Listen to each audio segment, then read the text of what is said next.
આપ જોઈ રહ્યા છો spark today news. Dabhoi Sarita overbridge ઉપર આંતરા દિવસે જ ટ્રાફિક સમસ્યાનો સામનો રાહદારીઓ કરી રહ્યા છે. સરિતા ઓવરબ્રિજ ઉપર એક તોતિંગ એલપી ટ્રક ખટકતા જ બ્રિજની બંને સાઈડ 2 કિલોમીટર સુધીના વાહનોની કતાર જોવા મળી હતી. 108 એમ્બ્યુલન્સ પણ ફસાઈ.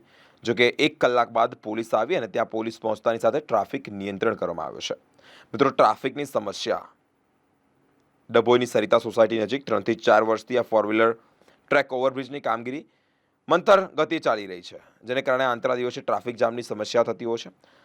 એક સાઈડ ઓવરબ્રિજ તૈયાર થતાં જ બંને સાઈડના વાહન વ્યવહાર એક જ બ્રિજ પર ચાલી રહ્યો છે, ત્યારે બીજી સાઈડ બ્રિજની કામગીરી મંથર ગતિએ ચાલી રહી છે. જો બ્રિજ ઉપર કોઈ વાહન ખોટવાય અથવા અકસ્માત સર્જાય તો લાંબો ટ્રાફિક સર્જાય છે, જેને કારણે સ્ટેચ્યુ ઓફ યુનિટી, કરનાળી અને હાલ ચાલી રહેલી ઉત્તરવાહિની પરિક્રમા શ્રદ્ધાળુઓને ભારે હાલાકી પડી રહી છે. આ બ્રિજ ઉપર ગત મોડી સાંજે એક તોતિંગ એલપી ટ્રક બ્રિજની મધ્યમાં જ ખોટકતા લાંબો ટ્રાફિક સર્જાયો છે. વધુમાં પટેલવાડી નજીક ડ્રેનેજની કામગીરીને પગલે ડાયવર્ઝન પણ અપાયું હોય, જેને કારણે સિનોર 4 રસ્તા સુધી ભારે ટ્રાફિક પણ જોવા મળ્યો છે. મંથર ગતિએ ચાલતી આ ઓવરબ્રિજની કામગીરી ક્યારે પૂર્ણ થશે, એક મોટો સવાલ છે.